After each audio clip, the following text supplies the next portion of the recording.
Several minutes of commercial-free football starts now. Here are the Purple Mortgage Guys. Hey, welcome everybody to another episode of Purple Mortgage Guys. We're three guys that do home loans, and we love talking Minnesota Vikings football. So we started a little podcast show here, and we are very pleased to be joined on this episode by Luke Braun.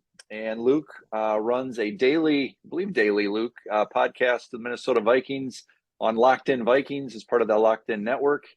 Luke's based out of LA, so he's missing out on the blizzard we've got going on here. But Luke, we just wanted to welcome you to the show. Appreciate the time, and anything that you want to let our viewers know about your content, I guess, to get us started here. Hey, yeah, thanks for having me. You can find Locked On Vikings at anywhere you find your favorite podcast, wherever you're listening to this one, as well as YouTube, Monday through Friday. Usually goes up on YouTube around like 10 a.m. Central, and then kind of goes up in the middle of the night, the podcast. So you should wake up with it in your feed if you subscribe. Awesome. And if you're not following Luke yet on Twitter, by all means do that. Handle, I believe, is Luke Braun NFL. Correct. At Luke Braun and you can NFL, also find me at the same place on Patreon, where you can find some more in-depth film review stuff, football 201 kind of stuff that I like to say. There's like a salary cap explainer that goes a little bit deeper than most people go when they talk about the cap. So awesome. Well, thanks for joining us, Luke. I'm going to jump right in because you are obviously very well connected with what's going on with the team. And you had I'll call it a controversial episode on Monday of this last week of trading, I believe it was, Luke, you correct me if I'm wrong here, but trading both of our first round draft picks to move up to select Florida quarterback Anthony Richardson. And you said you put your flag down, you'd be on board for that. So I want to start with that one. And I really enjoyed the episode. So nice work. You did a deep dive on him. Sounds like maybe a couple rough games to start the season and finished really solid. So Luke, give us your take on the quarterback situation. The three of us I wouldn't say we're Kirk lovers, but we definitely are not ready to move on. We probably want to at least let the year play out, maybe extend. So give us a little bit of your take on Kirk and the future of the QB position. Yeah, I guess there's two facets to that take, right? Because one is, hey, if you think there is a guy that will improve upon Kirk Cousins, you should trade 2 first-round picks to go up and get him. That's one part of the logic, right? And I think most people would agree with that. If there was a guy you could see into the future and you know that you were going to get the next Josh Allen, you'd probably say, okay, yeah, love you, Kirk, but we're going to go up and get him. And then the second part is that Anthony Richardson is that guy. And I think that's the part that people are going to disagree with more. But for me, where I'm at is I want to get better at quarterback. I could not care less what that costs. If you have, the opportunity to get Pat Mahomes, and I know Pat Mahomes doesn't come along every day, right? But let's say theoretically you had the opportunity to get Pat Mahomes and it costs you 3 first-round picks. You're not going to be like, oh man, I do it for 2, but 3, that's just right out.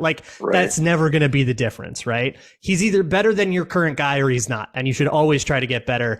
There are positions maybe you can skimp at, running back. Maybe you could get away with not as good of a guard or not as good of inside linebacker. You can get away with some of that. At quarterback, you shouldn't skimp.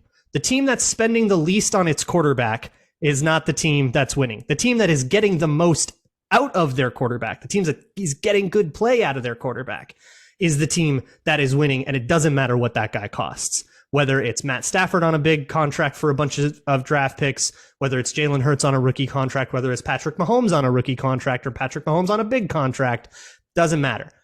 That's what you need to get good play out of that guy. Now, we can talk more if you want about why I think Anthony Richardson is that guy, but I think we all have to kind of first come to the agreement that if we can get better than Kirk Cousins, we should try to do it. We shouldn't just kind of fall into it just because he's here and it's comfortable.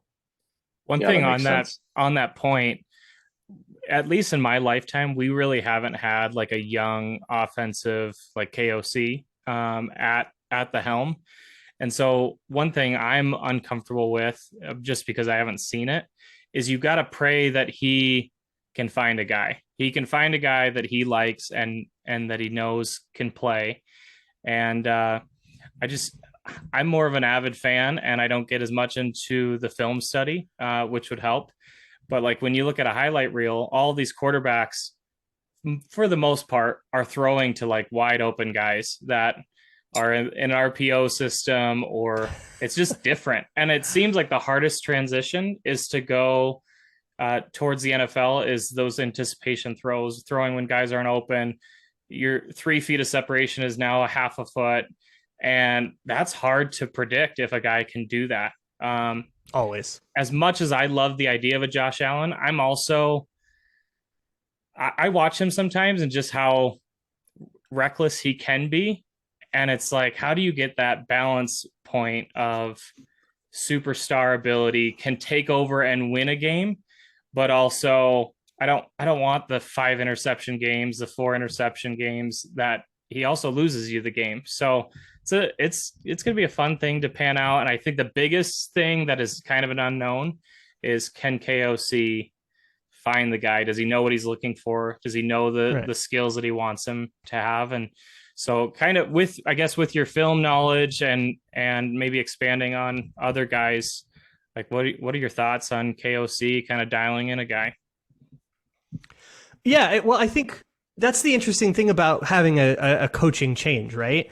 This is not the guy Kevin O'Connell picked. And to some degree, he picked the Vikings and he liked Kirk Cousins. And I don't think the Wilfs would have hired him if he was like, yeah, I'm going to get in and get rid of Kirk. I don't think they were going to hire somebody who does that. So to some degree, O'Connell does like Kirk Cousins, at least has to that much. But yeah, in the long term, and you could kind of tell by the way that they extended him for just 1 year last year, that's not the, this is our guy forever, and always let's go kind of extension. That was we'll give it a year. We'll reassess. We'll kind of, they're sort of treading lightly on it. But, whether O'Connell can develop a quarterback or not, you're right. It's all an unknown. And with Anthony Richardson, don't get me wrong, I think that he can pan out and I see the path to it. And we can get into that too if you want. But by no means am I guaranteeing anything, right? I understand that it's a risk, and it's a risk I support the Vikings taking. But I also said on that podcast, if I'm surrounded by Kirk stands here, there are paths forward that involve Kirk Cousins staying that I'm totally in favor of too. Yeah.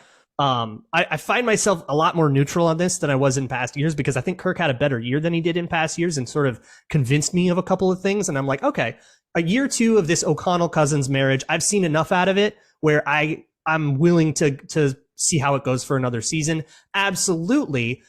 I'm in love with the dude from Florida, and I want him. Yeah. I think we're all with you. Be careful with that Kirk stand, Luke. We got to be careful there. We're all with you.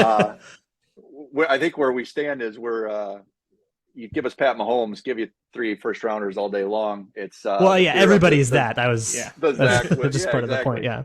The Zach Wilsons or the Josh Rosens of the world is what concerns us. And then how does JJ play off of that? That's pretty standard stuff. But speaking of, I guess, receiver, what do you see for wide receiver too? Obviously, Thielen's stepped back a little bit. Not sure if Osborne's the guy. Do you think we bring a free agent in? Do we draft there? Probably our collective thought is that's probably the number 1 position of need going into the offseason. So, I would say if you want to talk about number 1 position of need, it's corner. Wide receiver, if you left it untouched for 2 years, would be as bad as corner is right now. That's kind of my way of putting it. Corner is a completely barren cupboard. There are 4 players under contract, and one of them's named Tay Gowan. But to your question about receiver, the free agent wide receivers are kind of stinky. They're a little poopy doo doo. The best guy there is like Alan Lazard, and he might not even hit the market. Apparently, Green Bay wants him back. Like it's a rough market of free agent wide receivers. Of course, you could always go try to trade for somebody, right? But like, unless you're really talking yourself into like Robert Woods, I think it's either you stick it out with Thielen, and if I had to guess what happens with Thielen, my guess would be he agrees to a pay cut. There's kind of a middle ground between what I think Thielen would make on the open market and what the Vikings are paying him now, and like what the Vikings can do to save money, or what the Vikings would save by cutting him. That's what it is. They could actually save more money by getting Thielen to take a pay cut than they would by cutting him outright.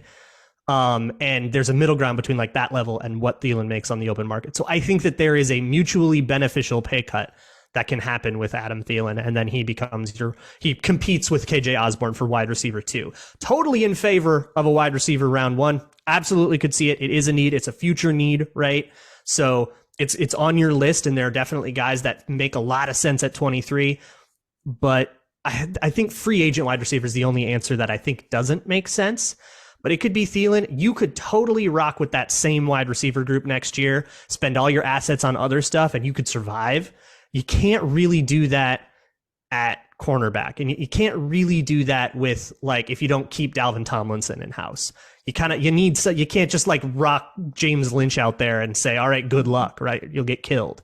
So I think there's other stuff that's more pressing, but that doesn't mean that taking a wide receiver in the first round is the wrong thing to do. You don't have to take your most dire need and select it first round unless it's a DEFCON 1 emergency, like when they picked Treadwell. I think that was the situation they were in. So yeah, could totally see it. But don't count Adam Thielen out yet. Just because his age clocked over 30 and there's a 3 in front of the number now, that doesn't mean he's suddenly Santa Claus. Sure. Let's talk a little bit about some of those receivers coming up here in the draft. I know you've probably done your own little deep dive into some of the guys. I've done some of them. There's some I might not be able to talk to, but yeah. There is, in my opinion anyways, and just the little bit of research that I've done so far, doesn't really feel like there's necessarily like a clear-cut guy in this class. Mm-hmm. You could probably make an argument for maybe 4 or 5 of them. Any of them could be the top guy or the first player selected at receiver come April. But I'm just curious, do you specifically have a favorite out of, Quentin Johnston, Zay Flowers, Jackson? Not yet, because I haven't done Jordan Addison yet, and I have a feeling I'm going to like him, but I haven't watched a lick of him yet. I really like Jackson Smith-Njigba. I know he doesn't have the top speed, but I love a guy that can kind of come out and win his own way and can do it right away. So, the day one contributor thing, and it's a very advanced, like, pro veteran game, and I like that, even though he's not going to take the top off of anybody. But you don't need him to catch, 8-9 yard passes all day. And I really like Zay Flowers too, who I know he's small and he's not going to go through guys. He's not a physical wide receiver, but again, he has developed a version of his game that works around that already. So like he's already solved that problem, and it kind of comes with the solution stapled to him out of the box. I really like those two guys. I'm not as big on Jalen Hyatt or Quentin Johnson.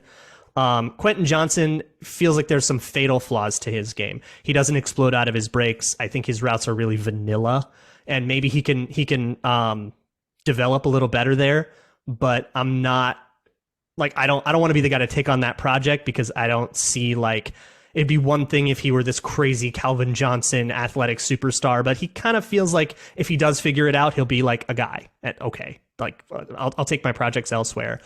If I were going to draft a project, it'd be Jalen Hyatt, who's like vroom, vroom, go ball and nothing else. But again, if we're talking first round receiver, I need somebody with a more versatile skill set than what Jalen Hyatt has and with less fatal flaws.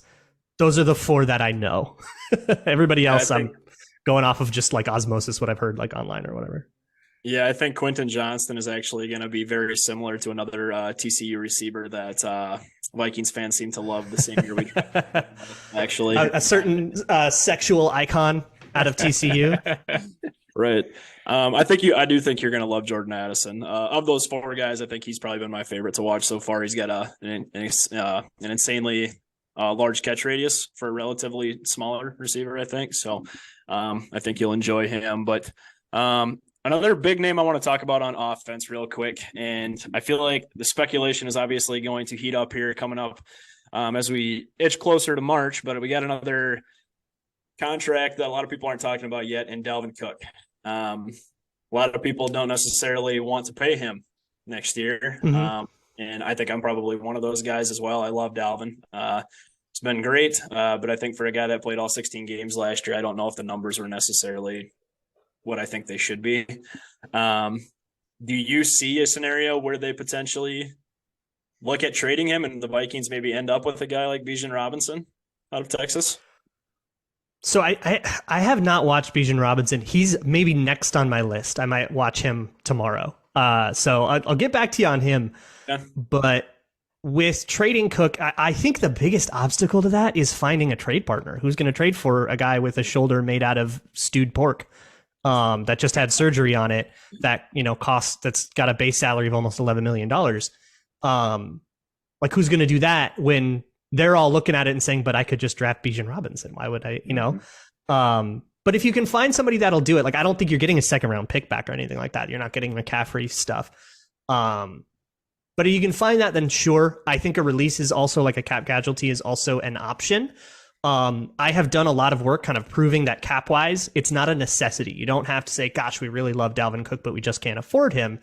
The logic would be, hey, Dalvin, we don't think you're worth this, and therefore we're going to try to be more efficient with that money, not necessarily, gosh, we have to fix our budget. Sorry, we have to cut this player we love. I hope I'm being clear about the difference between those things. But yeah, it's also the McVay style offense doesn't often have, I don't know. It was at it. The best version of the McVay style offense we've seen was probably 2018 Rams when they had Todd Gurley. So there is a version of it that has that kind of bell cow back. But nowadays it's a lot of committees. It's a lot of, even Kyle Shanahan goes and trades for Christian McCaffrey, gives a whole bunch of carries to Elijah Mitchell. So the kind of by committee thing feels like a direction the Vikings could go. And I would definitely not argue with you if you thought that's the direction the Vikings should go. And you can probably be more efficient with money and stuff like that. The other snag to this, though, is that the surgery that Dalvin Cook had, I think it changes the way the contract works a little bit, and some of his money actually locked in and guaranteed. So the actual cap savings is a little bit different now with the cut. And so I think the ideal move now is to trade, because it does dump that extra, I think it's $2 million onto somebody else.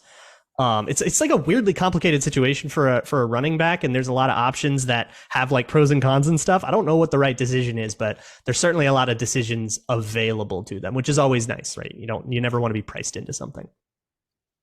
Yeah, it's gonna be a tough one.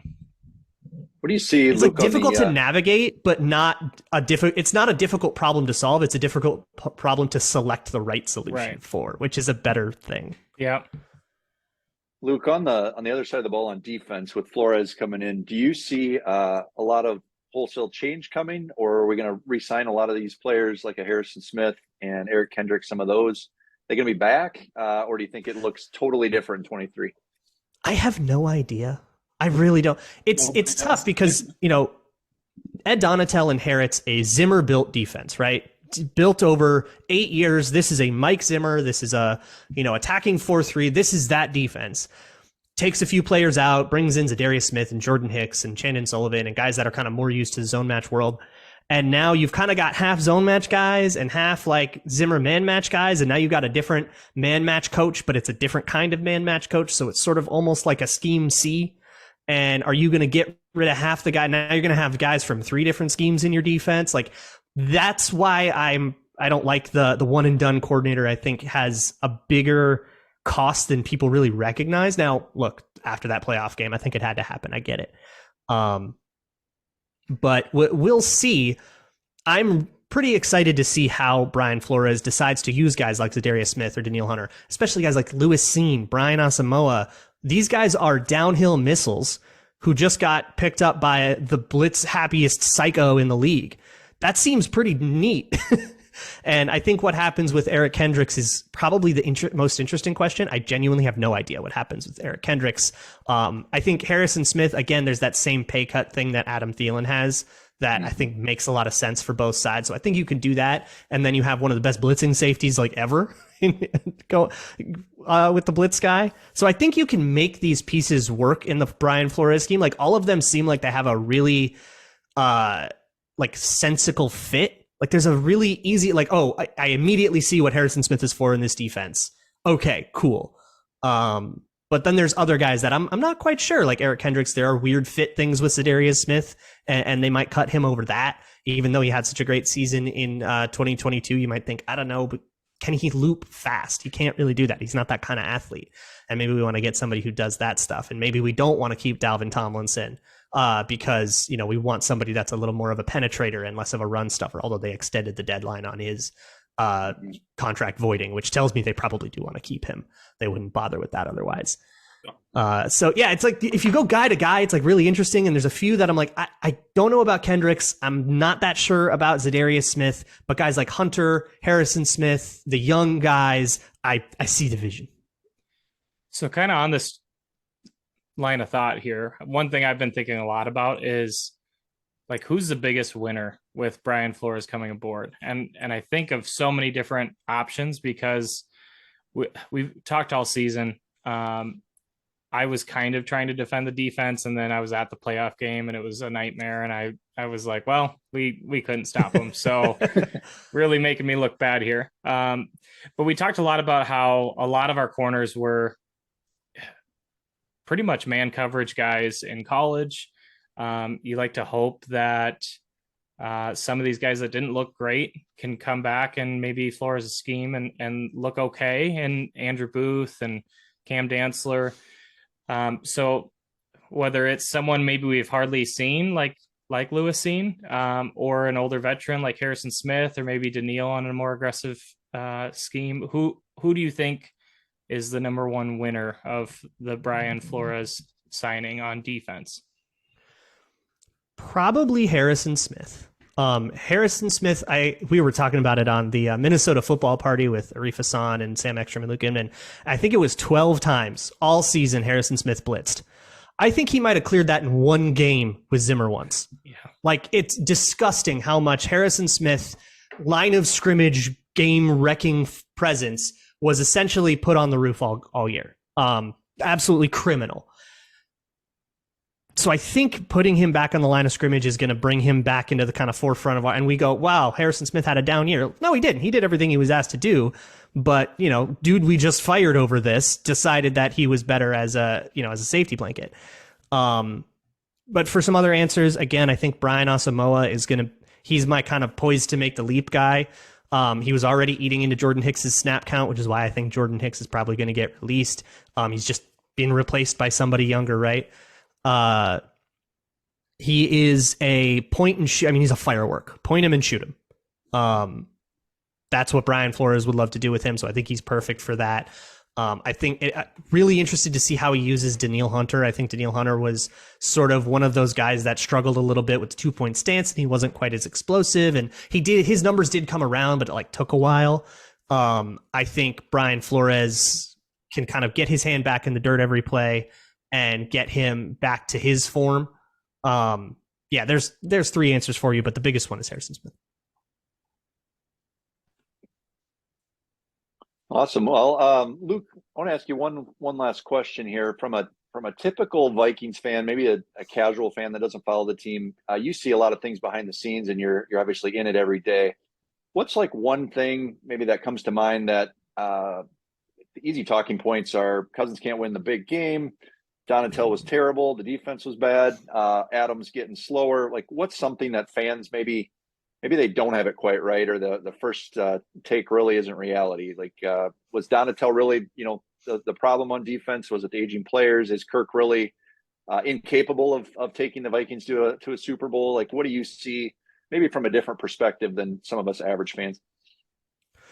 Oh, that's a very interesting question. I've never really thought about it that way. I would say this is maybe more toward national fans. I think most Vikings fans are keenly aware of Christian Darrisaw. But I think Christian Darrisaw needs to be getting as much hype as a tackle as Justin Jefferson gets as a wide receiver. Maybe that's a little bit intense. But I genuinely think that he is a top 3 left tackle in this league. And as a second-year player, that's pretty incredible. What Christian Darrisaw did last year, I have been singing his praises so hard. I put out a big cut-up on Twitter of him just absolutely embarrassing dudes. And that is almost a reductive way to describe him, because it's not just that he's a bully that throws people out of their gap like they're DJ Jazzy Jeff. It's also that he's a huge dude with really monstrous, heavy hands and a really incredible anchor and base. He's just this immovable mountain, and he dances like a ballerina. His feet are incredible. It's it doesn't make sense. It's like you took the feet of a decent running back and stapled them to a man that weighs over 320 pounds. Now, again, I think most Vikings fans are probably pretty aware of that. But I think that the national media missed on Darrisaw this year. I think they could have seen a truly special performance on either side of that. Unfortunately, missed a bunch of games with a concussion, which is part of it. But I think the national consciousness missed a very special performance at offensive line, and I think that's because, you know, the vibe of the Vikings was that they were frauds or whatever. But I think if they lose as many of those one-score games as they're supposed to, and they end up, you know, 10-7, then I think they almost get more respect as you go, oh, first year coach went 10-7, you know, won the division maybe, like that feels pretty good. But instead, you kind of got this, well, you know, they weren't as good as 13-4, but their expectation going in, their over-under was like 8.5 wins. So even if you take away some of the lucky stuff, they cleared that.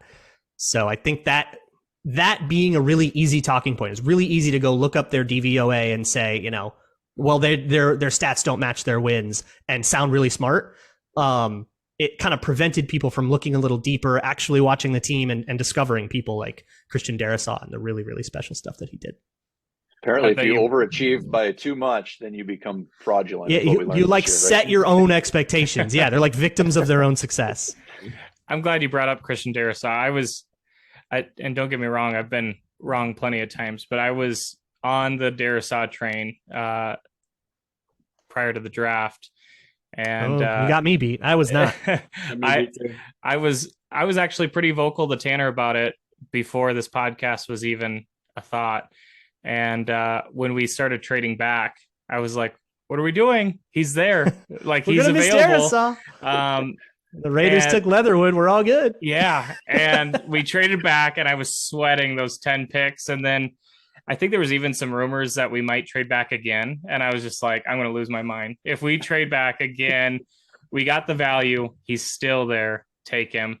And then we did. Just so that I'm not bragging too much, I'm reminded by like a Facebook memory or something all the time that I have a post where I say, if we draft a defensive tackle this year, I'm done. Because I felt like it wasn't a big need. And then one of these years, I was like, who was it that was in a mock to the Vikings all the time? And it was Aaron Donald. And so I always look back and I'm like, ooh, that's one of the they baddest had Sharif beats. Floyd. They were fine. Yeah, one of the baddest beats of all time. But I guess that's why you draft by talent and not need, right? Exactly. Brent actually give you a quick question for me before we let you go here, Luke. Just doing some more offensive line continuity, I think. Another big name that a lot of people aren't talking about yet is probably Garrett Bradbury. Do you see a scenario where the team like wants that continuity for another year to run it back with the same 5 guys? I mean, I personally think that probably would be pretty helpful for a guy like Ed Ingram. But we also know, I mean, I don't know what Garrett's going to be commanding. I mean, he had a much better season. I don't know if I get paid more on the open market or if he wants to be back. And this is also a pretty good center class in the draft as well. You get guys like John Michael Schmitz, Luke Whippler, Drake Nugent. Those are all solid players right. We could potentially look at in the draft too. Yeah, it's the kind of year where you can draft a center in the 3rd round and start him. Which I think the Vikings knew that, and that's why they they didn't pick up Garrett Bradbury's 5th-year option. I think the plan was, all right, Garrett Bradbury can play out this 1 year, call it a pseudo audition, we'll let him walk, we'll draft a guy, but he played pretty well, and so it kind of puts a wrench in that. Here's the deal: they're not going to extend him before the league year turns over or anything. I would be pretty surprised to see that. He'll hit the market. We'll see who bids on him. Maybe some team goes and decides to pay him, $20 million over 3 years, and you go, too rich for my blood, I'm out. But the projection by Brad Spielberger, who's phenomenal at guessing contracts, was like $6.25 million a year per year for 3 years. I would do that. I think that's a fine deal. But also if you want to let him go and go be that guy for somebody else and draft someone, or go try to get Connor McGovern or the center for the 49ers who kind of had a breakout year. Once he's hit the market and you're in free agency, you don't have to have tunnel vision on another guy. Everybody's available. So now you're picking between him and everyone, and he's picking between you and everyone. And if it so happens that you pick each other, then great, that's a fine outcome. But now it's one of like a lot of options. Good stuff. Well, Luke, we appreciate you joining us very much on this episode. Guys, if you're not yet following Luke's podcast, Locked On Vikings, daily Vikings content from Luke. A lot of good topics. Luke does a deep dive on a lot of stuff that I think you'll find really interesting. So, Luke, appreciate the time. Everyone else, we'll come back to you again soon with another great episode. Take care, everybody.